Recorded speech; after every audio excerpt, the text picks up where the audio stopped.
Hello viewers, welcome to BA Book. இன்றைய வகுப்புல 11th standard economics புக்ல 8th லெசனான இந்திய பொருளாதாரம் விடுதலைக்கு முன்னரும் பின்னரும் இந்த லெசனை தான் டீட்டெயில்டா நம்ம பார்க்க போறோம். ஸோ இந்த லெசன் வந்து ரொம்பவே ஈஸியான ஒரு லெசன், சிம்பிளான ஒரு லெசன். ஸோ இதுல ஒரு சில பாயிண்ட்ஸ் மட்டும் கன்ஃபியூசிங்கா இருக்கும். அதெல்லாம் என்ன அப்படிங்கறத டீட்டெயில்ட் எக்ஸ்பிளனேஷன் இந்த வகுப்புல நான் உங்களுக்கு கொடுக்குறேன். ஸோ இந்த வீடியோ கிளாஸை நீங்க ஸ்கிப் பண்ணாம பார்த்துட்டீங்கனாலே இந்த லெசனை படிச்சதுக்கு ஈக்குவல் ஆயிடும். இதோட மட்டும் ஸ்டாப் பண்ணிடாம நீங்களும் ஒன்ஸ் புக் எடுத்து வச்சு இந்த லெசனை படிச்சு பாருங்க. வீடியோ முடிச்சுட்டு படிச்சு பாத்தீங்கன்னா உங்களுக்கு எளிமையா இருக்கும். ஸோ அப்படி படிக்கும் பொழுது உங்களுக்கு ஒன்ஸ் ரிவைஸ் பண்ணிக்கிட்ட மாதிரி இருக்கும். ஓகேங்களா? ஸோ அதனால மறக்காம வீடியோ கிளாஸ் முடிச்சதுக்கு அப்புறம் நீங்களும் புக் எடுத்து வச்சு ஒன்ஸ் ரிவைஸ் பண்ணிக்கோங்க. இந்த லெசன்ல என்ன கொடுத்திருப்பாங்க அப்படின்னு பாத்தீங்கன்னா, விடுதலைக்கு முன்னாடி இந்தியாவுடைய பொருளாதாரம் எப்படி இருந்துச்சு, அதாவது ஆங்கிலேயர்கள் ஆட்சிக்கு கீழே நம்ம இருந்தோம். சோ அப்ப நம்மளுடைய இந்திய பொருளாதாரம் எப்படி இருந்துச்சு, அவங்க நம்ம நாட்டை விட்டு போனதுக்கு அப்புறம் நம்மளுடைய இந்திய பொருளாதாரம் எப்படி இருந்துச்சு அப்படிங்கறதான் இந்த லெசன்ல நம்மளுக்கு டீட்டெயில்டா கொடுத்திருப்பாங்க. இந்தியா நீண்ட காலமாக காலனி ஆதிக்கத்தின் கீழே இருந்துச்சு. இது எல்லாருக்குமே தெரிஞ்சதுதான். கிட்டத்தட்ட ஒரு 200 ஆண்டு காலமாக நம்ம ஆங்கிலேயர் கீழே அடிமையாக வாழ்ந்திருந்தோம். சோ இதுல காலனித்துவம் அப்படிங்கிற வேர்டுக்கான அப்படிங்கறத கொடுத்திருக்காங்க. இது ரொம்பவே முக்கியம். காலனித்துவம் அப்படின்னா என்னன்னா, 2 நாடு இருக்கும். ஒரு நாடு அதிகாரம் செலுத்தக்கூடிய அதிகாரம் உடைய நாடாகவும், அந்த நாடு இன்னொரு நாட்டின் மேல அதிகாரத்தை செலுத்தக்கூடியதாக இருக்கும். ஆனா இன்னொரு நாடு இந்த முதல்ல சொன்னல அந்த நாட்டுக்கு அடிமையான ஒரு நாடாக இருக்கும். ஓகேங்களா? சோ அப்ப அதிகாரம் செலுத்தக்கூடிய ஒரு நாடு இருக்கும், அதுக்கு கீழே அடிமைப்பட்டு ஒரு நாடு இருக்கும். இதுதான் வந்து காலனித்துவம் அப்படின்னு சொல்லுவாங்க. 2 நாடுகளுக்கிடையான சமூக மற்றும் பொருளாதார தொடர்புகள்ல ஒரு நாடு அதிகாரம் செலுத்தும் நிலையிலும் மற்றொரு நாடு அடிமையாகவும் இருப்பதை குறிக்கக்கூடியதுதான் காலனித்துவம். அப்ப இந்தியா அடிமையாகவும் இங்கிலாந்து அதிகாரம் செலுத்தக்கூடிய ஒரு நாடாகவும் தான் ஆங்கிலேய ஆட்சியில அமைந்திருந்துச்சு. சோ இந்த மாதிரி அதிகார நிலையில இருக்கக்கூடிய அந்த நாடு என்ன பண்ணும் அப்படின்னா, அதோடைய அதிகாரம் செலுத்தும் நாட்டின் மீது, அதாவது எந்த நாடு அடிமையா இருக்கோ அந்த நாட்டினுடைய அரசியல்ல கட்டுப்பாடுகள் விதிக்கிறது மட்டும் இல்லாம பொருளாதார கொள்கைகளையும் அந்த நாடுதான், அந்த அதிகாரம் படைத்த நாடுதான் வந்து தீர்மானிக்கும். ஓகேங்களா? சோ இதுதான். சோ இந்த மாதிரி காலனி ஆதிக்கத்துடைய கசப்பான அனுபவத்தை இந்தியாவும் பெற்றிருக்கு. இது எல்லாருக்குமே தெரிஞ்சதுதான். எல்லாருமே காலங்காலமா நம்ம ஸ்கூல்ல இருந்து படிச்சுட்டே இருக்கிறதுதான். சோ அப்ப ஆங்கிலேயர்கள் காலத்துல இந்திய பொருளாதாரம் எப்படி இருந்துச்சு, முதல்ல எப்படி இந்தியாவுக்குள்ள ஐரோப்பியர்கள் வராங்க அப்படின்னு தெரியணும். ஏன்னா முதல்ல ஐரோப்பியர்கள் எந்த கண்ட்ரி நம்ம ட்ரேடுக்காக இங்க வந்திருப்பாங்க அப்படின்னு பாத்தீங்கன்னா, போர்ச்சுகீசியர்கள் வந்திருப்பாங்க. சோ அததான் உங்களுக்கு இந்த பகுதி இங்கேயுமே முதல்ல கொடுத்திருப்பாங்க. சோ யார் அப்படின்னு பாத்தீங்கன்னா, வாஸ்கோடா காமா அப்படிங்கிறவர் தான் இந்தியாவுல கோழிக்கோட்டிற்கு மே 20, 1498 இங்க வருவார். சோ இவர்தான் இங்க வந்த முதல் ஐரோப்பியர் அப்படின்னு சொல்லலாம். அதாவது முதல் ஐரோப்பியர்னு சொல்லக்கூடாது, ஒரு கண்ட்ரியை ரெப்ரசென்ட் பண்ணி ட்ரேடுக்காக வந்தவங்க அப்படின்னு சொல்லலாம். ஓகேங்களா? முதல்ல போர்ச்சுகீசியர்கள் தான் இந்தியாவுக்கு வருவாங்க. அதுக்கப்புறம் தான் ஆங்கிலேயர்கள், பிரெஞ்சுக்காரர்கள், டச்சுக்காரர்கள் இவங்க எல்லாருமே இந்தியாவுல வந்து வாணிகத்தை மேற்கொண்டாங்க. ஓகேங்களா? சோ அப்ப முதல்ல எப்ப போர்ச்சுகீசியர்கள் வராங்க அப்படின்னா, மே 20, 1498 கோழிக்கோட்டுக்கு வராங்க. சோ அங்கிருந்து என்ன பண்றாங்க அப்படின்னா, இங்க இருந்து ஐரோப்பாவுக்கு தேவையான பொருட்கள் எல்லாத்தையுமே ஏற்றுமதி செய்யறாங்க. இறக்குமதி வணிகம் எல்லாம் நடக்குது. சோ அதுக்கு அடுத்தது 1510 இந்த போர்ச்சுகீசியர்கள் என்ன பண்றாங்கன்னா, ஏன்னா கோழிக்கோடு அப்படிங்கிறது கேரளா பகுதி. ஓகேங்களா? சோ இங்க இருந்து வணிகம் செய்து கொண்டிருந்தவர்கள் இப்ப 1510 என்ன பண்றாங்கன்னா, கோவாவில இருந்து வணிகம் செய்ய ஆரம்பிக்கிறாங்க.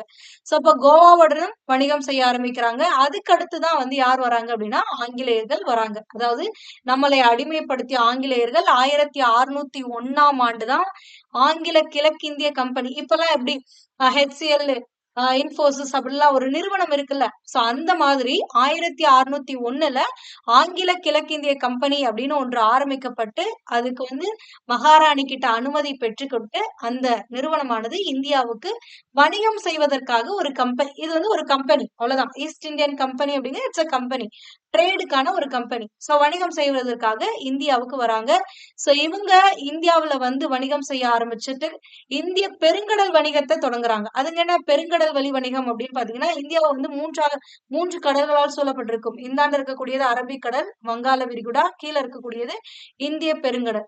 சோ இந்த இந்திய பெருங்கடல் வழியாக ஐரோப்பாவிற்கு பொருட்களை ஏற்றுமதி செய்யறது, இறக்குமதி செய்யறது, இந்த எல்லா நடவடிக்கைகளிலும் இந்த ஆங்கிலேயர்கள் ஈடுபடுறாங்க. இது நம்ம முன்னாடியே பார்த்திருப்போம். எந்த ஆங்கிலேயர் வந்து முதல்ல இங்க பெர்மிஷன் கேட்டாரு அப்படிங்கிறதெல்லாம் பார்த்திருப்போம். 1614ல சர் தாமஸ் ரோ அவர்கள் என்ன பண்றாங்கன்னா, பேரரசர் ஜஹாங்கீர் கிட்ட அனுமதி பெறுவதற்காக வருவாரு. வந்து கேட்பாரு. அப்போ வந்து குடுத்துருவாங்க. ஆனா இது வந்து 1614ங்கிறத தாண்டி அதற்கு முந்தைய காலகட்டங்கள்லயே அவங்க வந்து பெர்மிஷன்லாம் கேட்டுட்டு தான் இருப்பாங்க. ஏன்னா 1601ல தொடங்கப்பட்ட ஒரு கம்பெனி. சோ இவங்க வந்து கேட்டுட்டு இருப்பாங்க இந்த இன் பிட்வீன் பீரியட்ல. பட் நம்ம முகலாய மன்னர்கள் என்ன பண்ணாங்கன்னா, அனுமதி தரல. ஏன் அப்டின்னா, இவங்களுக்கு முன்னாடியே போர்ச்சுகீசியர்கள் இந்தியாவுக்கு வந்துட்டாங்க. அப்ப போர்ச்சுகீசியர்கள் தான் அந்த கடற்படைய தான் வைத்திருந்தாங்க. சோ, அதனால என்ன பண்ணாருன்னா, ஜஹாங்கீர் வந்து ஃபர்ஸ்ட் கேட்கும்போதெல்லாம் குடுக்கல. அதுக்கப்புறமா தான் ஜஹாங்கீர் வந்து என்ன பண்ணியிருப்பாருன்னா, ஒரு 1610 வாக்குல ஒரு போரானது நடக்கும். போர்ச்சுகீசியர்களுக்கும், ஆங்கிலேயர்களுக்கும் ஒரு கடல்ல வந்து ஒரு போர் நடக்கும். அந்த போர்ல போர்ச்சுகீசியர்கள் தோத்துருவாங்க. சோ, அப்ப தாமஸ் பெஸ்ட் அப்படிங்கிறவர் வந்து வின் பண்ணியிருப்பாரு அந்த போர்ல. ஆங்கிலேயர்கள ரெப்ரசன்ட் பண்ணி. சோ, அத தெரிஞ்சுக்கிட்ட முகலாயர்கள் அதுக்கப்புறம் தான் ஓகே இவனுங்ககிட்டயும் வலிமை இருக்கு. சரி இவனுங்களுக்கும் ஒரு பகுதிய குடுத்து வைப்போம் அப்படின்னு சொல்லி அப்புறம் தான் வந்துட்டு ஆங்கிலேயர்களுக்கு வணிகம் செய்யக்கூடிய உரிமையே கொடுத்திருப்பாங்க. ஓகேங்களா? சோ இது காலங்காலமா கேட்கக்கூடிய கொஸ்டின். யார் வந்து ஆங்கிலேயர்களுக்கு பெர்மிஷன் குடுத்தது ட்ரேட் பண்ண இந்தியால அப்படின்னு பார்த்தீங்கன்னா, ஜஹாங்கீர் அவர்கள் தான் குடுத்திருப்பாங்க. இல்லன்னா அந்த ஆங்கிலேயரை ரெப்ரசன்ட் பண்ணி வந்த பெர்சன் எந்த அவைக்கு வந்தாங்கன்னு கேட்பாங்க. எந்த மன்னருடைய அவைக்கு ஆங்கிலேய பிரதிநிதி வந்திருப்பாங்க அப்படின்னு கேட்பாங்க. சோ ஜஹாங்கீருடைய அவைக்கு தான் வந்திருப்பாங்க. ஓகேங்களா? சோ எப்படி இந்த இந்தியாவுடைய ஆட்சியானது ஆங்கிலேயர் கையில போச்சு. அதுக்கப்புறம் அவங்க எப்படி அரசியல்ல ஈடுபட்டாங்க. அரசியல்ல ஈடுபட்டதுனால பொருளாதாரத்துல என்ன தாக்கம் ஏற்பட்டுச்சு அப்படிங்கிறத அடுத்து எல்லாமே குடுத்திருப்பாங்க. இதுல 1757ல வந்து என்ன ஆகும் அப்படின்னு பார்த்தீங்கன்னா, பிளாசி போர் நடக்கும். இந்த பிளாசி போர்ல தான் வந்து ஆங்கிலேயர்கள் திவானி ரைட்ஸ் வந்து வாங்கியிருப்பாங்க. அதாவது இந்திய ஆட்சியாளர்கள் கிட்ட இருந்து திவானி ரைட்ஸ். அது என்ன திவானி ரைட்ஸ் அப்படின்னா, இதுக்கு முன்னாடிலாம் இந்திய ஆட்சியாளர்கள் என்ன பண்ணுவாங்க, வரி வசூலிக்கிறதுக்குன்னு ஒரு சில பெர்சன்ஸ நியமிச்சிருப்பாங்க. இந்த பகுதியில நிலவரிய இவன் வசூலிச்சுட்டு வந்துட்டு அதுல ஒரு பங்கு அவன் எடுத்துட்டு மீதிய கவர்மெண்ட்டுக்கு குடுக்கணும் அப்படின்ற மாரி ஒரு நிர்வாக முறையானது இருக்கும். சோ அந்த வரி வசூலிக்கக்கூடிய அந்த உரிமையை அவர்கள் இந்த பிளாசி போருக்கு அப்புறம் தான் வாங்குவாங்க. சோ அப்படித்தான். அதாவது வெறும் வணிகம் செய்ய வந்த அவர்களுக்கு திவானி ரைட்ஸ் ஆனது. அதாவது அரசியல்ல நுழையக்கூடிய அந்த வாய்ப்பானது இந்த பிளாசி போருக்கு அப்புறமா தான் கிடைக்கும். ஓகேங்களா? சோ அதுக்கப்புறம் 1757ல இவங்களுக்கு அந்த திவானி ரைட்ஸ் வந்துருச்சு. வரி வசூலிக்கக்கூடிய அதிகாரம் கிடைச்சிருச்சு. இப்ப அரசியல்ல ஈடுபட ஆரம்பிக்கிறாங்க. சோ இப்போல இருந்து 1757ல இருந்து 1857 பெரும் கிளர்ச்சி நடக்கிற வரைக்குமே அந்த கிட்டத்தட்ட ஒரு 100 ஆண்டு காலங்கள் வந்து இந்த ஆங்கிலேய கிழக்கிந்திய கம்பெனியானது இந்தியாவுல பல்வேறு நடவடிக்கைகளை மேற்கொள்றாங்க. ஓகேங்களா? சோ அதான் பிளாசி போருக்கு 100 ஆண்டுகளுக்கு பின் ஆங்கில கிழக்கிந்திய கம்பெனி என் ஆட்சி இறுதியாக ஒரு முடிவுக்கு வந்ததுன்றாங்க. 1858ஆம் ஆண்டு இந்த பெருங்கிளர்ச்சிக்கு அப்புறம் ஒரு அறிக்கையை ராணி அவர்கள் அறிவிப்பாங்க. சோ அந்த அறிக்கைக்கு அப்புறமா வந்து இதுக்கு மேல இந்த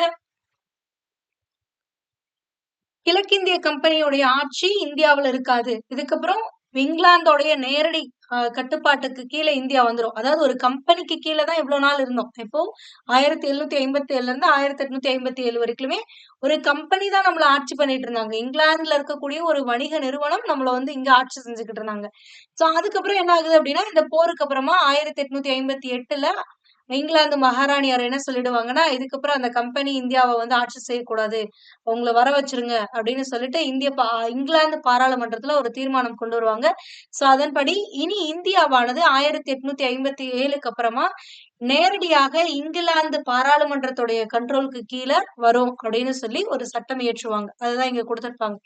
சோ இந்தியாவை ஆளக்கூடிய அதிகாரத்தை ஆங்கில கிழக்கிந்திய கம்பெனியிடமிருந்து ஆங்கிலேய அரசுக்கு மாற்றி ஒரு சட்டம் இயற்றது இங்கிலாந்து பாராளுமன்றம். ஓகேங்களா? சோ அடுத்தது இந்த மாரி கம்பெனி கிட்ட இருந்து ஆட்சி அதிகாரமானது ஆங்கிலேய அரசு கிட்ட மாறுச்சு. சோ மாற்றம் அடைந்ததுனால இந்தியாவுடைய பொருளாதாரத்துல ஏதாவது ஒரு மாற்றம் அடைஞ்சுச்சா அப்படின்னு பாத்தீங்கன்னா, எந்த ஒரு மாற்றமும் இல்லை. ஏன்னா அதற்கு முன்னாடியும் சுரண்டிக்கிட்டு தான் இருந்தாங்க. சோ கிழக்கிந்திய கம்பெனியுடைய ஆட்சி முடிவுக்கு வந்து ஆங்கிலேய அரசுடைய அதாவது இங்கிலாந்து அரசுடைய நேரடி அதிகாரம் இந்தியா மேல வந்தாலும் கூட அப்பயும் பொருளாதார நிலையில எந்த ஒரு மாற்றமும் இல்ல அப்படின்றாங்க. சோ இப்போ இந்த பாக்ஸ்ல என்ன நம்மளுக்கு குடுத்திருக்காங்க அப்படின்னா, ஆங்கிலேயர்கள் வரத்துக்கு முன்னாடி இந்தியாவுடைய பொருளாதாரம் எப்படி இருந்துச்சு அப்படிங்கிறத இங்க குடுத்திருப்பாங்க. ஆங்கிலேயர் நுழைவதற்கு முன்னாடி இந்தியாவுடைய பொருளாதாரம் வந்து கிராமத்தை சார்ந்த ஒன்றாக இருந்துச்சு. அதாவது கிராமத்தை சார்ந்த ஒரு சுயசார்பு பொருளாதாரமா இருந்துச்சு. இது 2 வார்த்தையுமே முக்கியம். கிராமத்தை சார்ந்த ஒரு சுயசார்பு பொருளாதாரம். அது என்ன சுயசார்பு அப்படின்னா தற்சார்பு. தற்சார்புனா நம்மளுக்கு தேவையான எல்லா பொருட்களையும் நம்மளே உற்பத்தி செஞ்சு நம்ம பயன்படுத்திக்கிறது. அந்த மாரி இருக்கக்கூடியதா சுயசார்பு பொருளாதாரம் அப்படின்றோம். சோ இப்போ ஒரு கிராமத்துல இருக்கக்கூடிய மக்களுக்கு என்னென்ன தேவையோ அதெல்லாம் அந்த கிராமத்துல இருக்கக்கூடிய மக்களே உற்பத்தி செய்வாங்க.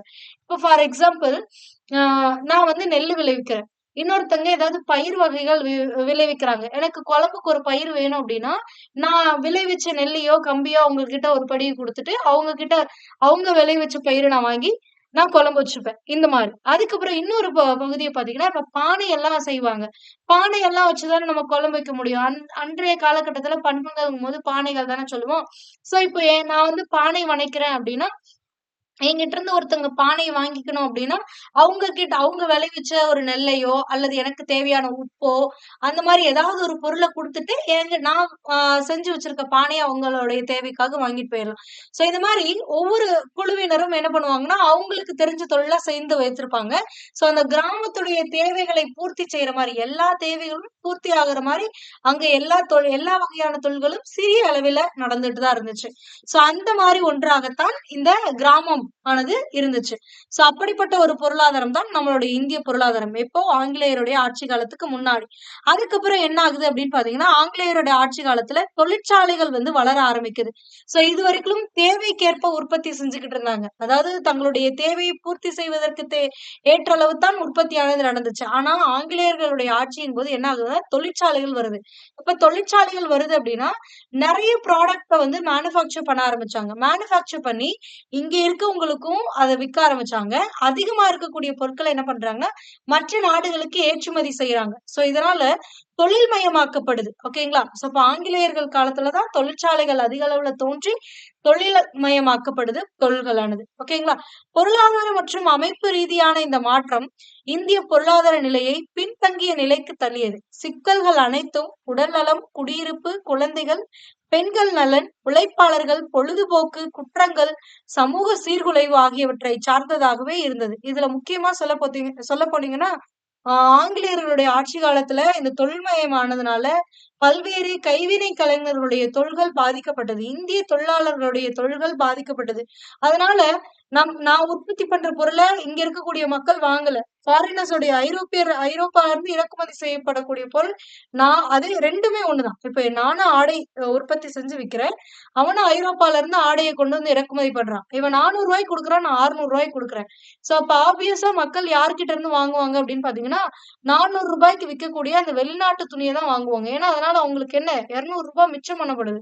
சோ அதனால இந்திய தொழில்களானது நசுக்கப்படுது. ஓகேங்களா?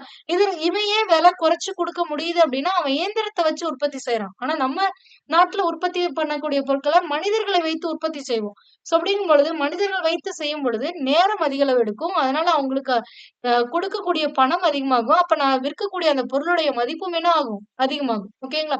சோ அதனால இந்திய தொழிலாளர்களுடைய வேலை வாய்ப்பானது பறிக்கப்படுது. தொழில்கள் நசுக்கப்படுது. சோ வேற வழி இல்ல. நான் செய்யற பொருளை எவனும் வாங்க மாட்டேங்கிறான். அப்ப எனக்கு வருவாய் இல்ல அப்டின்னா, என்னுடைய பசிய ஆற்றுவதற்காக நான் ஒரு திருட்டு வேலையில ஈடுபடலாம். இந்த மாரி ஏதாவது ஒரு விஷயம் குற்றங்கள் புரியலாம். இல்லன்னா இந்த சமூக சீர்குலைவுக்கு காரணமான செயல்கள்ல நான் ஈடுபடலாம். சோ அந்த மாரிலாம் நடக்கும். அந்த மாரி ஒரு பொருளாதாரமாகத்தான் இந்த ஆங்கிலேயர்களுடைய ஆட்சி காலத்துல இருந்துச்சு அப்டின்றாங்க. அது மட்டும் இல்லாம தொழிற்சாலைகள்ல இருந்து கழிவுகள் வெளியேறும். அதனால உடல்நலம் பாதிக்கப்படும். பெண்களுடைய நலன்கள் பாதிக்கப்படும். சோ இது மாரி பல்வேறு பிரச்சனைகள் நிறைந்த ஒன்றாகத்தான் இந்த ஆங்கிலேயர்களுடைய ஆட்சி காலத்துல இருந்திருக்கு அப்டின்றாங்க. சோ பிரிட்டன் அதாவது இங்கிலாந்து நாடானது இந்தியாவ ஒரு 200 வருஷத்துக்கு மேல காலனி ஆதிக்கத்துக்கு கீழ வச்சு நம்மள சீரழிச்சுச்சு அப்படின்னு சொல்லலாம். ஏன்னா நம்மளுடைய வளங்களை எல்லாத்தையும் அவங்க திருடிட்டு போயி, அவங்களுடைய நாட்டை அவங்களுடைய பொருளாதாரத்தை மேம்படுத்திக் கொண்டார்கள். அதுதான் முக்கியமான ஒரு விஷயம். சோ அப்படி அவங்க நம்மளுடைய நாட்டுல இருந்து வளங்களை திருடிக் கொண்டு சென்ற அந்த காலகட்டங்களை 3ஆக பிரிக்கிறாங்க. அதாவது ஆங்கிலேயர்கள் இந்தியாவை ஆட்சி செய்த காலகட்டங்களை 3 கட்டங்களாக பிரிக்கிறாங்க. அது என்னென்ன அப்படின்னு பார்த்தீங்கன்னா, வணிக மூலதன காலம், தொழில் மூலதன காலம், நிதி மூலதன காலம் அப்படின்னு சொல்லி 3ஆ பிரிக்கிறாங்க. இத முதல்ல என்ன பார்க்க போறோம் அப்படின்னு பார்த்தீங்கன்னா, வணிக மூலதன காலம். எந்தெந்த பீரியட் அப்படின்னு பார்த்தீங்கன்னா, 1757 இருந்து 1813 வரைக்கும். இந்த இடைப்பட்ட காலத்தை தான் வணிக மூலதன காலம் அப்படிம்போம். சோ 1757 என்ன போர் நடந்துச்சு? பிளாசி போர். அது மூலியமா தான் அவங்களுக்கு என்ன திவானி ரைட்ஸ் ஆனது கிடைச்சிச்சு. அது மூலியமா தான் இந்திய அரசாங்கத்துடைய அரசியல்ல இந்திய அரசாட்சியில அவங்க தலையிடுறாங்க. சோ அப்படி அரசுல அவங்க தலையிடும் பொழுது அவங்க என்ன பண்றாங்க அப்படின்னா, இங்க இருக்கக்கூடிய பொருட்களை எல்லாத்தையும் ஐரோப்பாவுக்கு எடுத்துட்டு போறாங்க. ஏன் ஐரோப்பியாவிற்கு எடுத்துட்டு போறாங்க அப்படின்னு பார்த்தீங்கன்னா, ஐரோப்பிய நாடுகள்ல இந்திய பொருட்களுக்கு மதிப்பு அதிகம். சோ அங்க டிமாண்ட் இருக்கு. அங்க இருக்கக்கூடிய ஆங்கிலேயர்கள், அதாவது வெளிநாட்டவர்கள் என்ன பண்றாங்கன்னா, இந்திய பொருட்கள விரும்பி வாங்கி பயன்படுத்துறாங்க. சோ அதனால இங்க இருக்கக்கூடிய அந்த இந்திய பொருட்களை எல்லாத்தையும் இவங்க ஏற்றுமதி செய்றாங்க. ஏற்றுமதி செஞ்சுட்டு போய் அவங்களுடைய நாட்டுல கொட்டி அதுல நெறைய அளவு வச்சு பிரைஸ் அதிகமா வச்சு அங்க சேல் பண்ணி அவங்களுடைய பொருளாதாரத்த மேம்படுத்துறாங்க. ஓகேங்களா? சோ அந்த காலகட்டத்த தான் வணிக மூலதன காலம் அப்படின்னு சொல்றாங்க. அதாவது வணிகமானது நடைபெறுகிறது. இங்க இருக்கக்கூடிய பொருட்கள ஆட்டைய போட்டு போய் அங்க அதிக விலைக்கு விக்கிறாங்க. ஓகேங்களா? சோ அதான் வணிகம் நடக்கக்கூடியதுனால இத வணிக மூலதன காலம் அப்படின்னு சொல்றாங்க. சோ, இந்த ஆங்கில கிழக்கிந்திய கம்பெனி தான் 1757, 1813 காலகட்டங்கள்ல இந்தியாவுல ஆட்சி செஞ்சுட்டு இருந்துச்சு. சோ, அந்த ஆங்கில கிழக்கிந்திய கம்பெனியுடைய முக்கிய நோக்கம் என்ன அப்படின்னு பார்த்தீங்கன்னா, இந்தியா கிழக்கிந்திய பொருட்களுக்கு முற்றுரிமையாக வணிகம் செய்து லாபம் ஈட்டுவது. அதாவது இந்தியாவுல கிடைக்கக்கூடிய அனைத்து பொருட்களையும் இவன் ஒருத்தன் தான் என்ன பண்ணணும்? வாங்கிட்டு போய் ஐரோப்பிய நாடுகள்ல கொட்டி அதிக விலைக்கு விற்கணும். இப்போ நம்ம முன்னாடியே சொன்னோம். போர்ச்சுகீசியர்கள் இருந்தாங்க, பிரெஞ்சுக்காரர்கள் இருந்தாங்க, டேனியர்கள் இருந்தாங்க அப்படின்னு சொல்லிட்டு.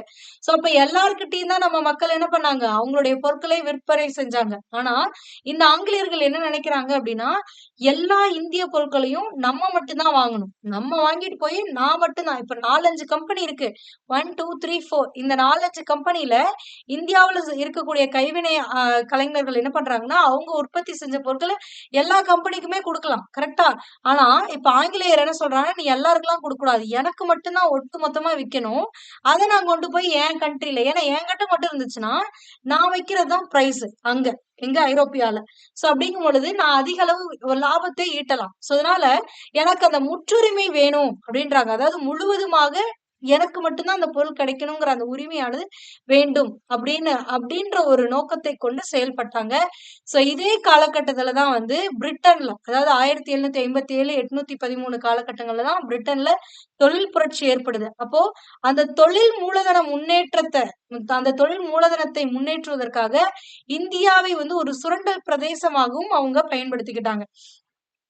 1750, 60 காலகட்டங்கள்ல வங்காளம், தென்னிந்தியா வந்து ஆங்கிலேய கிழக்கிந்திய கம்பெனியுடைய அரசியல் நெருக்கடிக்கு உள்ளான போது, முற்றுரிமை வணிகத்தின் நோக்கமானது நிறைவேறியது அப்படின்றாங்க. அதாவது பிளாசி போர் 1757ல நடக்கும் வங்காளத்துல. சோ இதனால தான் வந்து திவானி ரைட்ஸ் அவங்க கையில போயிருக்கும். அடுத்தது இதே காலகட்டங்கள்ல தான் தென்னிந்தியாவ பொறுத்தவரைக்கும் கர்நாடக போர்கள் நடக்கும். சோ இந்த போர்கள் கர்நாடக போர்கள் வந்து ஆக்சுவலா உள்ளூர் பூசல்கள்னால நடக்கிறது. ஆனா அதுல ஆங்கிலேயர்களும், பிரெஞ்சுக்காரர்களும் குளிர் காய்ச்சாங்க அப்படின்னு சொல்லலாம். ஆங்கிலேயர்களுக்கும், பிரெஞ்சுக்காரர்களுக்கும் வெளியில சண்டை. இந்தியாவ விட்டு வெளியில வந்து அவங்களுக்கு சண்டை இருந்துச்சு. அந்த சண்டைய தீர்த்துக்கிற ஒரு இடமாவும், அதே மாரி இந்திய பொருட்களை சுரண்டுவதற்கான ஒரு நோக்கமாகவும், இந்த கர்நாடக போர்கள் அவங்க சாதகமா பயன்படுத்திக்கிட்டாங்க அப்படின்னு சொல்லலாம்.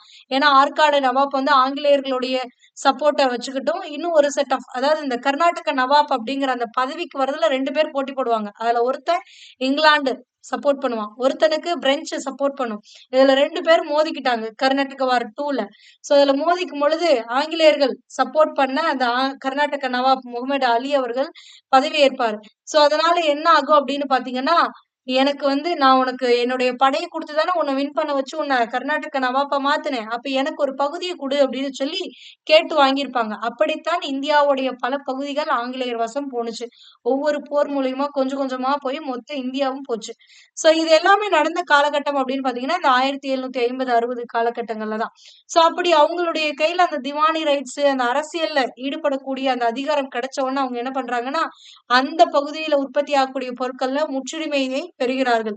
சோ அந்த பொருட்கள்ல அந்த பகுதியில உற்பத்தி ஆகக்கூடிய பொருட்கள்ல அவங்க மட்டும் வாங்கிட்டு போய் என்ன பண்றாங்க? ஐரோப்பியால அதிக விலை வச்சு வித்தாங்க. சோ அப்ப உபரிகளை வந்து என்ன பண்ணாங்க அப்படின்னா, இந்த ஈஸ்ட் இந்தியன் கம்பெனி இந்தியாவுல இருக்கக்கூடிய பொருட்கள் இந்திய மக்களுடைய தேவைக்கு மீதி இருக்கக்கூடிய அந்த பொருட்களை எல்லாத்தையுமே அவங்க இங்கிலாந்துக்கு கடத்துனாங்க.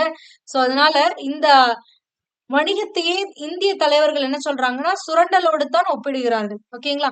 சோ அது மட்டும் இல்லாம இந்த காலகட்டத்துல இந்த ஆங்கிலேய கிழக்கிந்திய கம்பெனியில இருந்த ஊழியர்கள் எல்லாருமே நேர்மையற்றவர்களாகவும், ஊழல் நிறைந்தவர்களாகவும் இருந்திருக்காங்க. சோ அதனால மக்களை வந்து அதிக அளவு கொள்ளையடிச்சிருக்கிறாங்க அப்படின்றாங்க. ஓகேங்களா?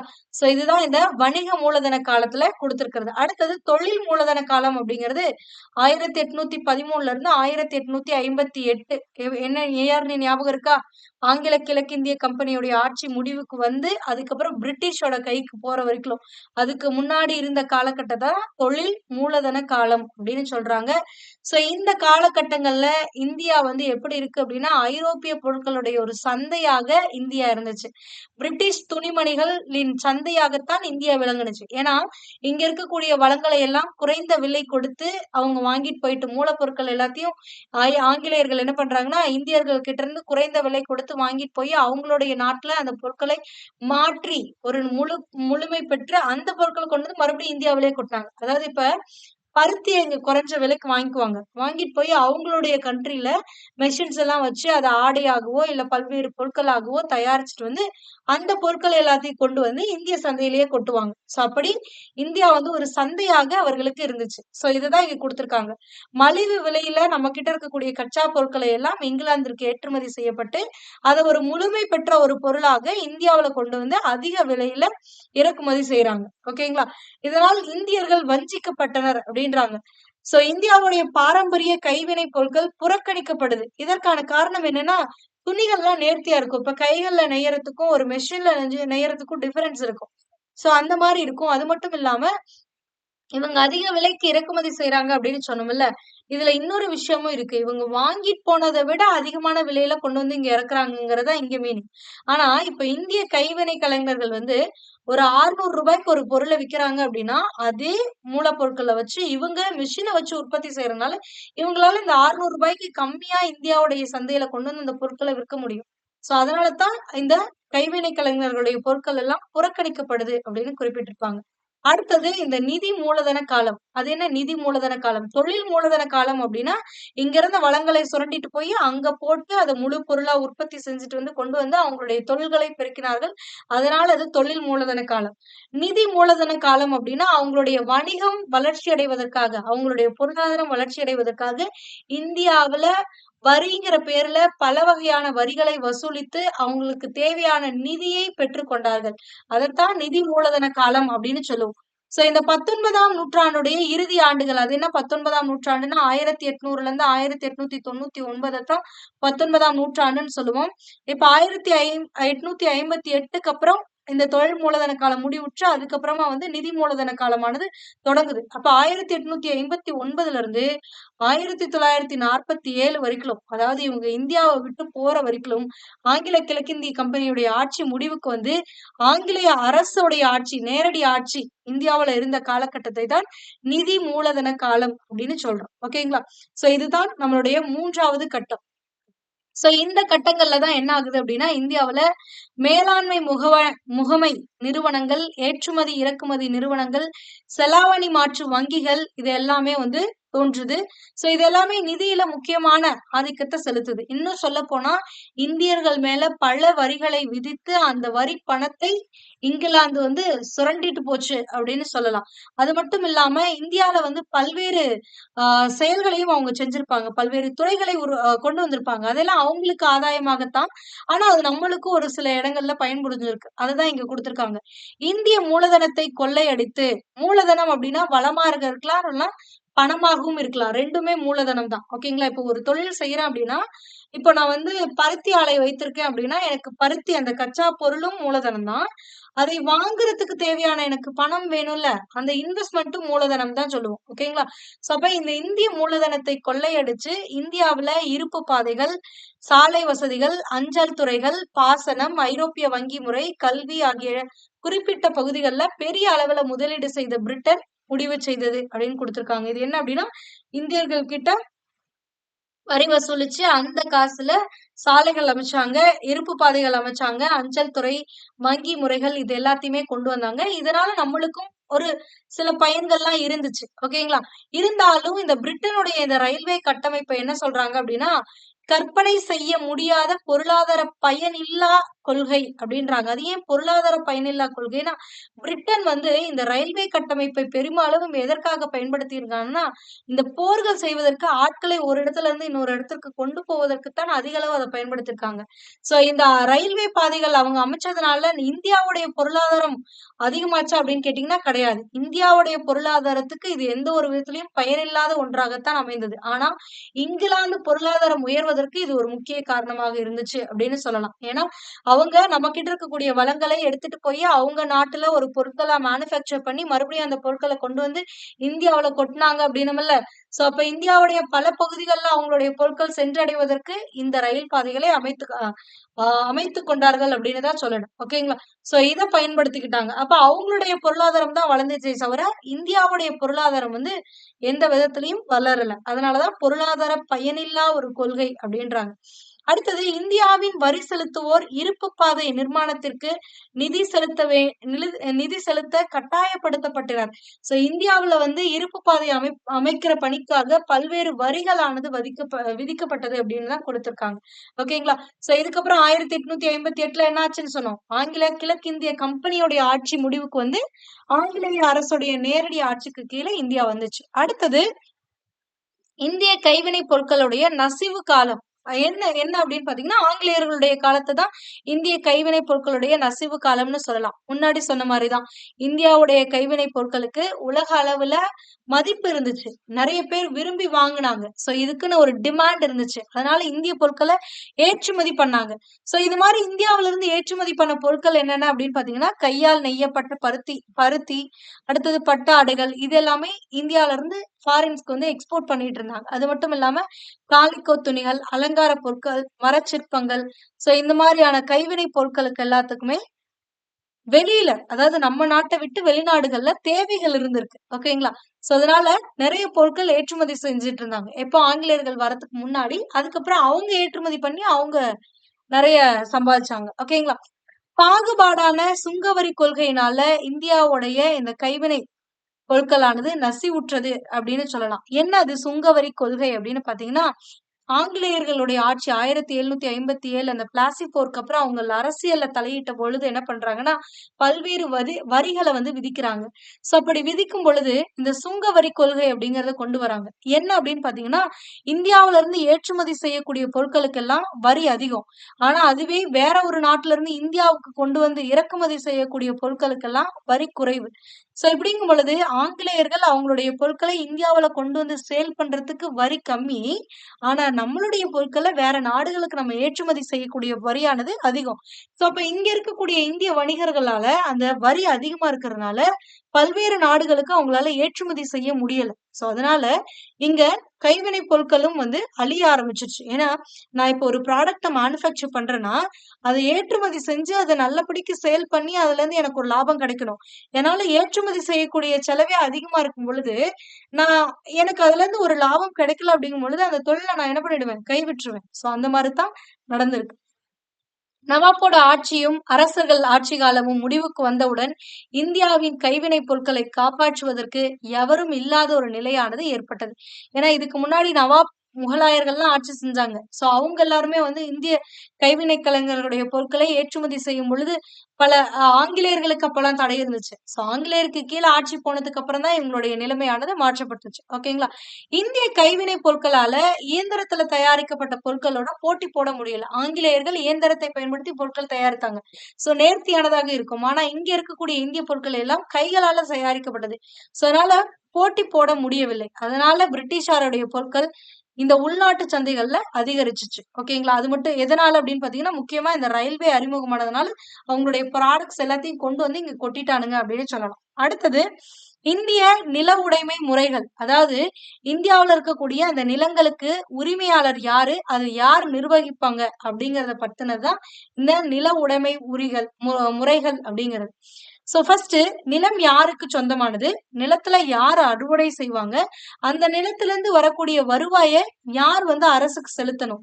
இந்த 3 கொஸ்டினுக்கு ஆன்சர் பண்ற மாதிரிதான் இந்தியாவுல விடுதலைக்கு முன்னாடி 3 நில உடைமை முறைகளானது இருந்திருக்கு. ஒண்ணு ஜமீன்தாரி முறை, பகல்வாரி முறை, ரயத்வாரி முறை. இந்த 3 முறைகள்லயும் இந்த 3 கொஸ்டினுக்கும் ஆன்சர் பண்ணியிருப்பாங்க. முதல்ல இந்த ஜமீன்தாரி முறை அல்லது நிலஸ்வான்தாரி முறை அப்படின்னு சொல்லுவாங்க. 1793ல காரன் வாலிஸ் பிரபு அவர்கள் என்ன பண்றாங்கன்னா நிரந்தர சொத்துரிமை சட்டத்தை அறிமுகப்படுத்துறாங்க. சோ இந்த நிரந்தர சொத்துரிமை சட்டம் அறிமுகப்படுத்ததுக்கு அப்புறமா தான் இந்த ஜமீன்தாரி முறைய ஆங்கில கிழக்கிந்திய கம்பெனியானது உருவாக்குது. சோ இந்த முறையில வந்து நில சுவாந்தார்களும் ஜமீன்தார்களும் தான் நிலத்துக்கு சொந்தக்காரர்கள். நிலத்தை யாருக்கு சொந்தம்னு சொன்னோம்ல, அப்ப நிலத்துக்கு சொந்தக்காரர்கள் இந்த முறையின்படி யார் அப்படின்னு பாத்தீங்கன்னா ஜமீன்தார்களும் இந்த நில சுவாந்தார்களும் தான் நிலத்திற்கு சொந்தக்காரர்கள். சோ இவங்க தான் என்ன பண்ணும் அப்படின்னா அந்த நிலத்துல வரக்கூடிய வருவாயை கலெக்ட் பண்ணி அந்த கவர்மெண்ட்டுக்கு வரி செலுத்துவாங்க. ஓகேங்களா? சோ அதனால நில வருவாயை அரசுக்கு செலுத்த வேண்டிய அந்த பொறுப்பு யாருக்கு இருந்துச்சு அப்படின்னா இந்த ஜமீன்தார்களுக்கு தான் இருந்துச்சு. 3வது கேள்விக்கு பதில் கிடைச்சிருச்சா? அப்ப இந்த நிலத்துல யார் அறுவடை செய்வாங்க அப்படின்னா இந்த நில சுவாந்தார்கள் ஜமீன்தார்கள் என்ன பண்ணுவாங்கன்னா அவங்களுக்கு கீழே விவசாயிகளுக்கு என்ன பண்ணுவாங்கன்னா குத்தகைக்கு விடுவாங்க. குத்தகைக்கிட்டு அதுல இருந்து வரக்கூடிய அந்த வரி பணத்துல 11ல 10 பங்கு அரசுக்கு கொடுத்துட்டு, அதாவது 11 பங்குல 10 பங்கு அரசுக்கு கொடுத்துட்டு 1/11 ஆஃப் த பங்கு வந்து யார் எடுத்துப்பாங்க அப்படின்னா ஜமீன்தார்கள் வந்து எடுத்துப்பாங்க. சோ இதுதான் என்னது அப்படின்னா ஜமீன்தாரி முறை. ஓகேங்களா? அடுத்தது மகள்வாரி முறை. இந்த மகள்வாரி முறை அல்லது இனவாரி முறை அப்படிங்கிறது எங்க இது பண்றாங்க அப்படின்னு பாத்தீங்கன்னா மத்திய பிரதேஷ், பஞ்சாப் பகுதிகள்லாம் இந்த முறையானது விரிவுபடுத்தப்படுது. இந்த முறையில கிராம மக்கள் வந்து குழுவினரா ஒரு குழுவினரா இருப்பாங்க. ஒரு 5 பேர் 10 பேர் சேர்ந்த கிராம மக்கள் கொண்ட ஒரு குழுவாகத்தான் இருக்கும். அந்த குழுவினர் தான் அங்க இருக்கக்கூடிய நிலத்திற்கு ஒட்டுமொத்த நிலத்திற்கும் சொந்தக்காரர்களா இருப்பாங்க. அவங்க தான் அந்த நிலத்தை நிர்வாகம் செஞ்சாங்க. சோ இப்ப அவங்க அந்த குழுவினர் என்ன பண்ணுவாங்கன்னா அங்க இருக்கக்கூடிய மொத்த நிலங்களையும் உழவர்களுக்கு பிரிச்சு கொடுப்பாங்க. பிரிச்சு கொடுத்துட்டு அந்த உழவர்கள் வந்து வரி செலுத்துவாங்கல்ல அந்த பணத்தை அந்த வருவாயை அரசுக்கு செலுத்துறாங்க. ஓகேங்களா? இதுக்கு முன்னாடி ஜமீன்தார்கள் அப்படிங்கிற ஒரு பர்சன், நிலஸ்வாந்தார்கள் அப்படிங்கிற ஒரு பர்சன் தான் அந்த டாக்ஸ கலெக்ட் பண்ணி கொண்டு போய் செட்டில் பண்றவனா இருந்தான். ஆனா மகள்வாரியில வந்து என்னன்னா ஒரு குழுவாக இருந்தார்கள். அடுத்தது பாத்தீங்கன்னா ரயத்வாரி முறை அல்லது சொந்த சாகுபடி முறைன்னு சொல்லலாம். சோ இந்த முறை வந்து முதல்ல எங்க அறிமுகப்படுத்துறாங்கன்னா தமிழ்நாட்டுல தான் அறிமுகப்படுத்துறாங்க. அதுக்கப்புறம் தான் மகாராஷ்டிரா, குஜராத், அசாம், கூர்க்கு, கிழக்கு பஞ்சாப், மத்திய பிரதேசம் இந்த பகுதிகள்லாம் படுத்துறாங்க. சோ இந்த முறையை பொறுத்த வரைக்கும் நிலத்தை சொந்தம் கொண்டாடக்கூடிய உரிமையும் சரி, அந்த நிலத்தை வந்து நிர்வகிக்கக்கூடிய உரிமையும், நிலத்திற்கான கட்டுப்பாடும் நில உரிமையாளர்கிட்ட தான் இருக்கு. அப்ப உழுபவருக்கும் உரிமையாளர்களுக்கும் இடையே நேரடி தொடர்பு இருந்தது அப்படின்றாங்க. இதுல இன்னொரு விஷயம் என்ன அப்படின்னு பாத்தீங்கன்னா உழுபவரை உரிமையாளராகவும் இருப்பாங்க. ஓகேங்களா? சோ இதனால இந்த முறையில தான் குறைந்த அடக்குமுறையானது இருந்துச்சு அப்படின்றாங்க. ஏன் குறைந்த அடக்குமுறை அப்படின்னா இப்ப நான் நிலம் வச்சிருக்கேன்னா நானே உழுவேன், நானே சம்பாதிப்பேன். அதுல ஒரு பகுதியை நான் அரசுக்கு கட்டிட்டு நான் விட்டுருவேன். எனக்கு மேல எவனும் டாக்ஸ் கலெக்ட் பண்றவன் நான் வந்து இந்த நிலம் எனக்கு சொந்தமானது.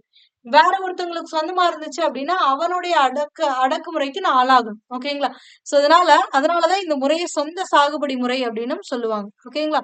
அடுத்தது தொழில் காலனித்துவம் முதலாளித்துவம் அப்படிங்கறத பத்தி கொடுத்திருக்காங்க. அதாவது ஆங்கிலேயர்களுடைய ஆட்சி காலத்துல எப்படி அந்த முதலாளித்துவம் அப்படிங்கிற கொள்கையானது இந்தியால இருந்துச்சு. அதாவது மேல இருக்கிறவன் எப்பவும் வளர்ந்துகிட்டே போயிட்டு இருப்பான். கீழே இருக்கவன் எப்ப அடிமையாவே குறைந்த சம்பளத்துக்கு வேலையை செஞ்சுட்டு இருப்பான். சோ அதுதான் இந்த முதலாளித்துவத்துல குறிப்பிட்டிருப்பாங்க. ஓகேங்களா?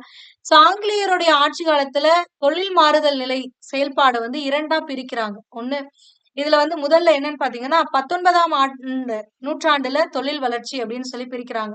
19ஆம் நூற்றாண்டுல ஆங்கிலேய முதலீட்டாளர்கள் தாங்க பெற்ற அனுபவத்தின் அடிப்படையில இந்தியால பல நிறுவனங்களை ஆரம்பிக்கிறாங்க. அததான் இங்க குறிப்பிட்டிருக்காங்க. இப்போ எனக்கு ஒரு தொழில் பத்தி அனுபவம் இருக்கு அப்படின்னா அந்த தொழில் ரிலேட்டடா ஒரு ஃபேக்டரியோ இல்ல ஒரு கம்பெனியோ நான் வந்து ஸ்டார்ட் பண்ணுவேன். அந்த மாதிரி ஆங்கிலேயர்கள் அவர்களுக்கு தெரிந்த அனுபவத்தை வைத்துக்கொண்டு பல தொழில்களை எங்க ஆரம்பிக்கிறாங்க அப்படின்னு பாத்தீங்கன்னா இந்தியால ஆரம்பிக்கிறாங்க. அதுதான் இந்த இடத்துல கொடுத்திருக்காங்க. அடுத்தது ஆங்கில நிறுவனங்களுக்கு நிலையான ஆதரவு கிடைச்சிச்சு. 19ஆம் நூற்றாண்டுல ஆங்கிலேயர்கள் தொழில் புரட்சிக்கு வித்திட்ட போதும் அவர்கள் லாபத்தை ஈட்டுவதையே முதன்மை குறிக்கோளாக கொண்டிருந்தனர். இந்திய பொருளாதாரத்தை முன்னேற்றுவதில் ஆர்வம் இல்லாதவர்களாக இருந்தார்கள். ஏன்னா இந்த காலகட்டத்துலதான் பிரிட்டன்ல வந்து தொழில் புரட்சியானது நடக்கும். சோ தொழில் புரட்சி நடக்கும் பொழுது அங்க அதாவது தொழில் புரட்சி நடக்கும் பொழுது பொருளாதாரம் வந்து முன்னேறும். சோ ஆனா இந்திய பொருளாதாரம் முன்னேறிச்சா அப்படின்னா கிடையாது. ஏன்னா இங்கிலாந்துடைய பொருளாதாரம் முன்னேறிச்சு. ஆனா இந்தியாவுல கம்பெனி நடத்தி இங்கிருந்து வளங்களை அவர்கள் சுரண்டு கொண்டு தான் சென்றிருந்தார்களே தவிர இந்திய பொருளாதாரத்தை உயர்த்தணுங்கிறது அவங்களுடைய நோக்கம் இல்ல. அந்த கம்பெனி இந்தியால தானே இருந்துச்சு. சோ அப்ப இந்தியாவுடைய பொருளாதாரம் உயரணும்னு பார்க்கணும் இல்ல. ஆனா அதை அவர்கள் நோக்கமாக கொண்டிருக்கவில்லை. மாறாக லாபம் ஈட்டுவதை மட்டும்தான் அவர்கள் கொண்டிருந்தார்கள் அப்படின்றாங்க. சோ இந்த 19ஆம் நூற்றாண்டுடைய இறுதி காலகட்டத்துல இந்தியாவுல பாத்தீங்கன்னா, ஒரு 36 சணல் தொழிற்சாலைகள் இருந்திருக்கு. 194 பருத்தி ஆலைகள் இருந்திருக்கு. அதிக அளவிலான தொழில் பூங்காக்களும் இங்க இருந்திருக்கு. அது என்ன தொழில் பூங்காக்கள் அப்படின்னா, எல்லாமே ஒரே இடத்துல இருக்கிற மாரி. தொழிற்சாலை, அத உற்பத்தி செய்யக்கூடிய பொருட்களை சேமித்து வைக்கக்கூடிய கிடங்கு, அதுக்கு அடுத்தது அந்த உற்பத்தி செய்யப்பட்ட அந்த பொருட்கள சேமிச்சு வச்சிருக்கோம்ல, அத டிஸ்ட்ரிபியூட்டர்ஸ்க்கு குடுக்கறதுக்காக அந்த விநியோக மையமாகவும் ஒரே இடத்துல இருக்கும். ஓகேங்களா? பக்கத்துல, பக்கத்துல இருக்கும்.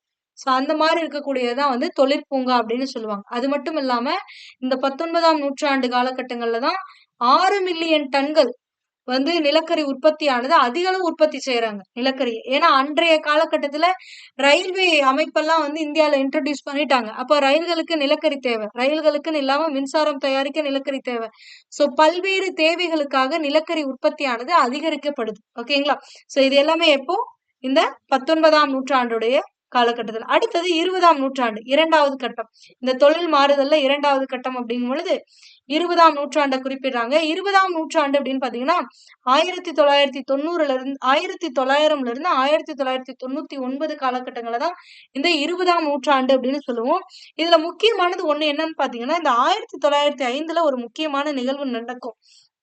வங்கப் பிரிவினை அப்படின்னு சொல்லி ஒண்ண கர்சன் பிரபு என்ன பண்ணுவாருன்னா அறிமுகப்படுத்துவாரு.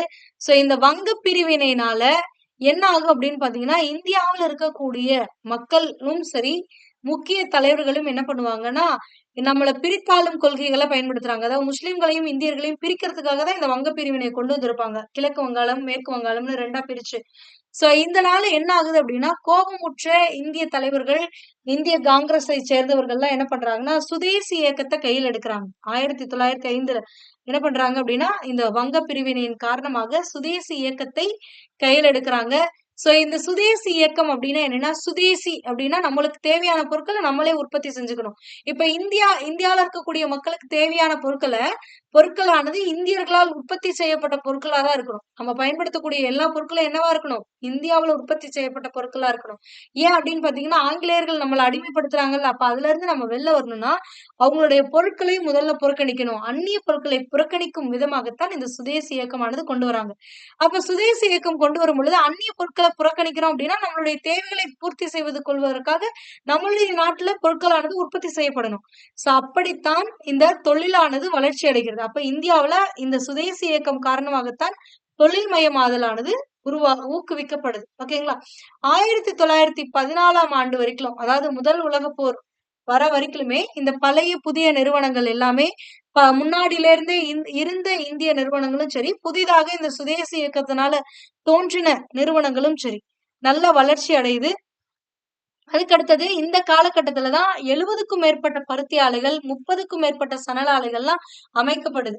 சோ ஏன்னா இந்தியாவுல இந்தியர்களுக்கு தேவையான பொருட்கள் உற்பத்தி செய்யணும்ல. அப்ப அதற்குன்னு தொழிற்சாலைகள்லாம் இருக்கணும்ல. சோ இது எல்லாமே இந்த காலகட்டங்கள்ல, இந்த 20ஆம் நூற்றாண்டு காலகட்டங்கள்ல தான் தொடங்குது. சோ அடுத்து பார்த்தீங்க அப்படின்னா, நிலக்கரி உற்பத்தியும் அதிகரிக்குது.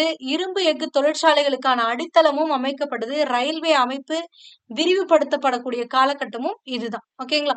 1924ல இருந்து 1939ஆம் ஆண்டு வரையிலான காலகட்டத்துல பல்வேறு பெரிய நிறுவனங்களான இரும்பு, எஃகு, பருத்தி நெசவாலைகள், சணல், தீப்பெட்டி, சர்க்கரை, காகிதம் தயாரிப்பதற்கான அந்த காகிதக்கூழ் முதலான நிறுவனங்கள் எல்லாம் அயல்நாட்டு போட்டியிலிருந்து பாதுகாக்கும் திட்டத்தின் கீழ் கொண்டு வரப்பட்டது. அதாவது இது தொடர்பான நிறுவனங்களும் இந்தியாவுல உருவாக்கப்படுது. அதாவது அயல்நாட்டு போட்டிகள்ல இருந்து பாதுகாக்கிற திட்டத்தின் கீழ் கொண்டு வரப்பட்டது அப்படின்னா, அயல்நாட்டவர்கள் வந்து பல்வேறு நிறுவனங்கள் வச்சிருப்பாங்க. அவங்க பல பொருட்களை உற்பத்தி செய்து இங்க சேல் பண்ணிட்டு இருப்பாங்க. ஆனா அந்த பொருட்களுக்கு அவங்களுடைய போட்டியிலிருந்து நம்மள பாதுகாக்கணுங்கிறதுக்காகத்தான் இந்தியர்களால் உற்பத்தி செய்யப்பட்ட பொருட்களை பயன்படுத்தணும் அப்படின்னு சொல்லி பல்வேறு அமைப்பானது தோன்றுகிறது. ஓகேங்களா?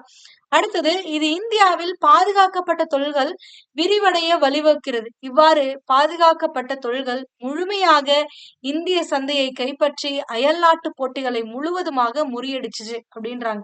எப்போ இந்த காலகட்டங்கள் 1924 1939 காலகட்டங்கள்ல இன்னும் சொல்ல போனா அந்நியர்களை நாம் புறக்கணிக்க, அதாவது எதிர்த்து நாம் புறக்கணித்த காலம் அப்படின்னு சொல்லலாம். சோ அந்த காலகட்டங்கள்ல நம்ம என்ன பண்றோம், அந்நிய பொருட்களை பயன்படுத்த மாட்டோம் அப்படின்னு சொல்லி பல்வேறு போராட்டங்கள் நடக்குது. சுதேசி இயக்கம் 1905ல தொடங்கி அப்படியே தொடர்ந்துதான் இருந்துச்சு. ஏன்னா ஒவ்வொரு போராட்டமா அடுத்தடுத்து வந்துகிட்டே இருக்கும். உப்பு சத்தியாகிரகம் வரும், சட்ட மறுப்பு இயக்கம் வரும். இது எல்லாத்துலயுமே நம்ம எதை கையில வச்சுக்கிட்டே இருந்தோம் அப்படின்னா, நம்ம நாட்டுல உற்பத்தி ஆகக்கூடிய பொருட்களைத்தான் நம்ம நுகரணும் அப்படிங்கறத மட்டும் கையில வச்சுட்டு இருந்தோம். அப்ப நம்முடைய தேவைகளை பூர்த்தி செய்வதற்காக அந்நியர்களுடைய பொருட்களை வாங்கக்கூடாது.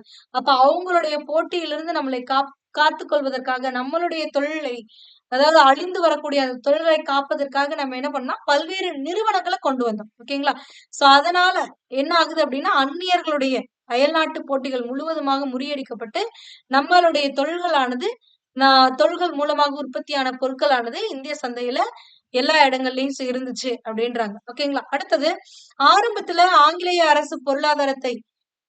அரசு இந்திய பொருளாதாரத்தை உருவாக்குவதாக உருமாற்றி தங்கள் நாட்டின் பொருட்களுக்கான சந்தையாக இந்தியாவை ஆக்க முயற்சித்தது. ஏன்னா அவங்க என்ன பண்ணாங்க, அவங்களுடைய பொருட்களை சேல் பண்ணக்கூடிய ஒரு மார்க்கெட்டை தான் நம்மளை பயன்படுத்திக்கிட்டாங்க. நம்மளுடைய மக்களும் அதை வாங்கினாங்க. ஆனா அதுக்கப்புறம் விடுதலை உணர்வு தோன்றினதுக்கு அப்புறம் அந்த பொருட்களை புறக்கணிக்க ஆரம்பிச்சாங்க. ஓகேங்களா?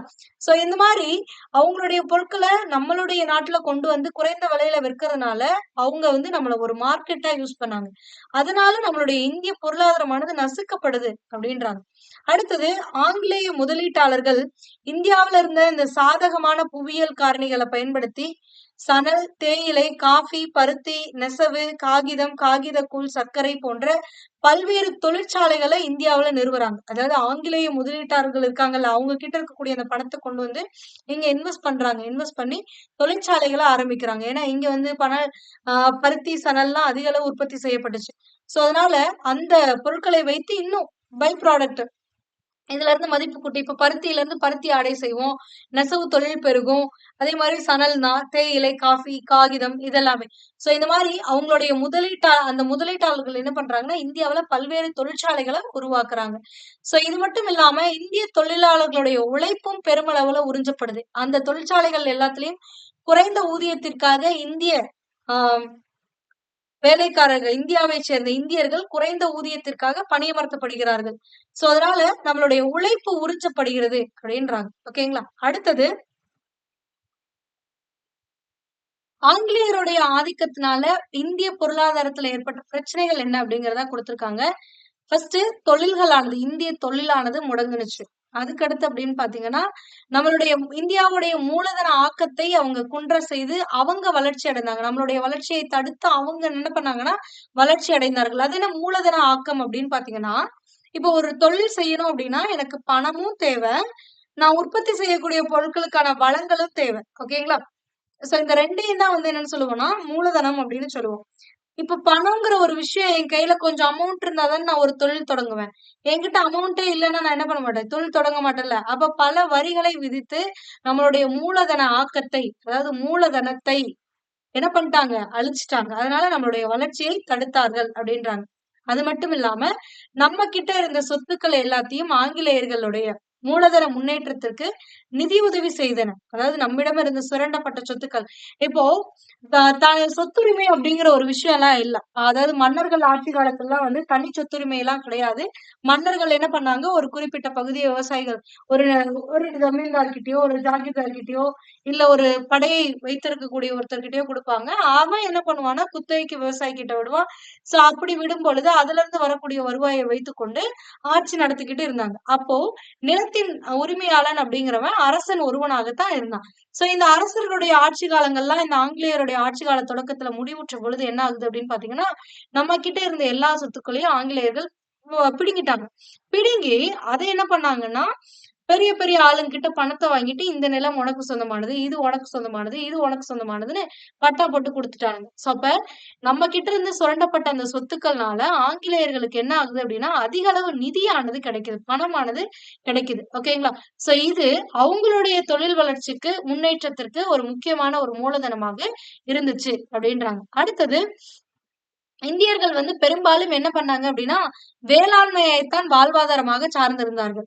சோ இவங்களுடைய காலகட்டத்துல தொழில்மயமானதுனால, இந்திய வேளாண்மை தொழிலானது தேக்கம் அடைஞ்சுச்சு. அதனால நலிவுற்றது அப்படின்றாங்க.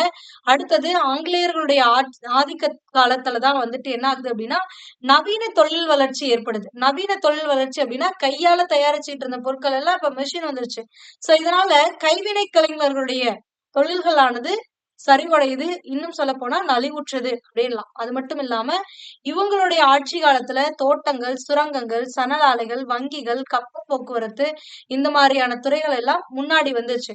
சோ இந்த துறைகள் முன்னேற்றத்திற்காக எடுக்கப்பட்ட நடவடிக்கைகள் முதலாளித்துவ நிறுவனங்களை ஊக்குவித்தன. அது என்ன முதலாளித்துவம் அப்படின்னா, ஒருத்தன் வந்து மேல உட்கார்ந்துட்டு நம்மளுடைய உழைப்புகள் எல்லாத்தையும் சுரண்டி அவன் பெரிய ஆள் ஆக்கிட்டே இருப்பான். நம்ம கடைசி வரைக்கும் என்னவா இருந்துட்டே இருப்போம்? அடிமையாகவே இருந்திருப்போம். சோ அப்ப ஒருவனிடம் அந்த செல்வமானது சேர ஆரம்பிக்குது. ஓகேங்களா? எல்லார்கிட்டயும் பிரிச்சு கொடுக்காம ஒருத்தன்கிட்டயே கையில போணுச்சு. சோ இதெல்லாம் தான் ஆங்கிலேயர்களுடைய காலத்துல இருந்தது. சோ இப்ப அடுத்து நம்ம என்ன பார்க்க போறோம் அப்படின்னா, பிரிட்டிஷ் 1947ஆம் ஆண்டு என்ன பண்ணிருப்பாங்கன்னா, இறையாண்மையை இந்தியாவுக்கு வழங்கிட்டு அவங்க கிளம்பிட்டாங்க. சோ அதுக்கப்புறம் இந்தியாவுல நடந்த பொருளாதார நடவடிக்கைகள் என்ன அப்படிங்கிறத இதற்கப்புறம் வரக்கூடிய பகுதிகள நம்மளுக்கு குடுத்திருப்பாங்க. இது எல்லாமே ரொம்பவே ஈஸியா தான் இருக்கும். ஜஸ்ட் ஒன்ஸ் கேட்டுட்டாலே போதும். அத வச்சு உங்களால எழுதிற முடியும். ஓகேங்களா? 1991ஆம் ஆண்டுக்கு முந்தைய முக்கிய தொழிற்கொள்கைகள் என்னென்ன அப்படிங்கிறத குடுத்திருக்காங்க. ஆசியாவிலேயே வந்து 3வது பிளேஸ்ல எக்கனாமிக்ல இருக்கிறது எது அப்படின்னு பாத்தீங்கன்னா இந்தியா. அதாவது வேர்ல்டு லெவல்ல நம்ம எத்தனாவது பிளேஸ்ல இருக்கோம் அப்படின்னா 5வது பிளேஸ்ல இருக்கோம். ஓகேங்களா?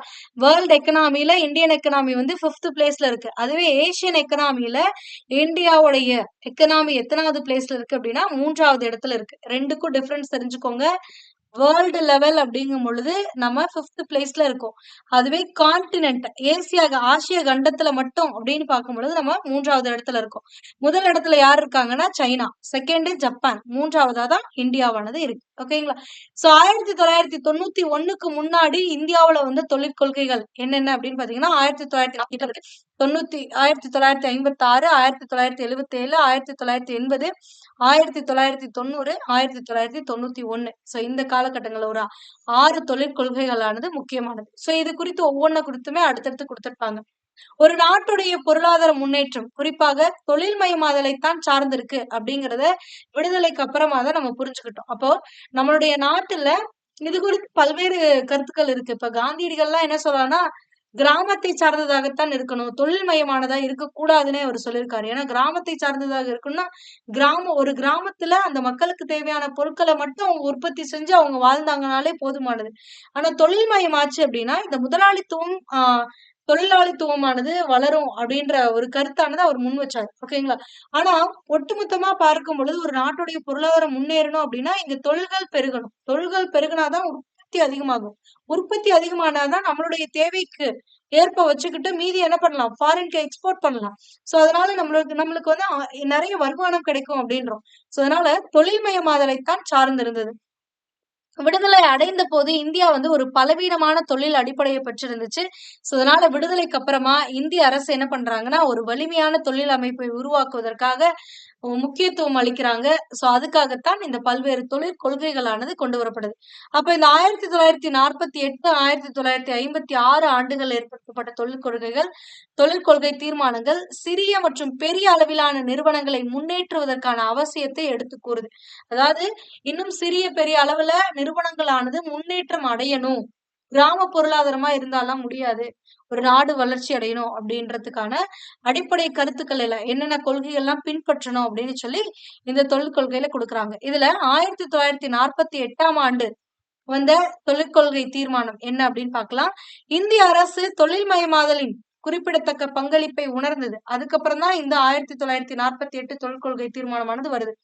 சோ 1948ஆம் ஆண்டு ஏப்ரல் 6ஆம் தேதி முதல் தொழிற்கொள்கையை அறிவிக்கிறது இந்திய அரசு. ஓகேங்களா? சோ இதுல என்ன முக்கியமான நோக்கம் அப்படின்னு பாத்தீங்கன்னா, இந்திய பொருளாதாரமானது கலப்பு பொருளாதாரமாக இருக்கணும் அப்படிங்கிறதுதான். சோ அது என்ன கலப்பு பொருளாதாரம் அப்படின்னா, இன்றைய பொருளாதாரம் வந்து ஒரு கலப்பு பொருளாதாரம்.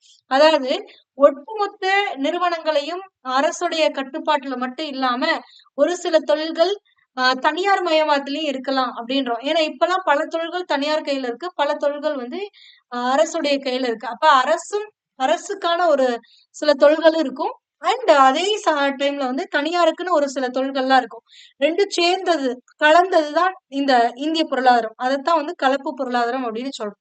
சோ இந்த 1948 தொழில் கொள்கையில எந்தெந்த டிபார்ட்மெண்ட்லலாம் அரசு மட்டும் தான் வந்து உற்பத்தி செய்யணும், விற்பனை செய்யணும் அப்படிங்கிற இது இருந்துச்சு அப்படிங்கிறது எல்லாமே இங்க குடுத்திருப்பாங்க.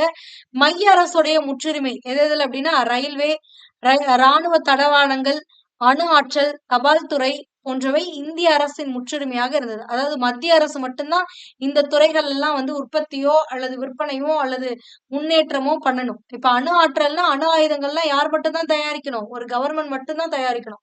ஒரு தனியார் நிறுவனம் தயாரிக்க கூடாது. அப்போ இந்த மாதிரியான ஒரு குறிப்பிட்ட துறைகள்ல வந்துட்டு இதுக்கு மட்டும் முற்றுரிமையானது இருந்துச்சு. அடுத்தது மாநில அரசுக்கு கீழ என்னென்ன முற்றுரிமைகள் இருந்துச்சு அப்படின்னு பாத்தீங்கன்னா, நிலக்கரி, இந்த வளங்கள் எல்லாமே நிலக்கரி, எஃகு, விமானத்தோட உதிரி பாகங்கள் தயாரிக்கிறது, வாகன உற்பத்தி, கம்பியில்லா தொடர்பு சாதனங்கள், எண்ணெய் வளங்கள் இதெல்லாமே மாநில அரசுக்கு கீழ இருந்துச்சு. சோ இந்த டிபார்ட்மெண்ட்ல எல்லாம் வந்துட்டு உற்பத்தி செய்யறதா இருந்தாலும் சரி, விநியோகம் செய்யறதா இருந்தாலும் சரி, எல்லாமே யாருடைய கண்ட்ரோலுக்கு கீழ இருந்துச்சுன்னா, ஸ்டேட் கவர்மெண்டோட கண்ட்ரோலுக்கு கீழ இருந்துச்சு.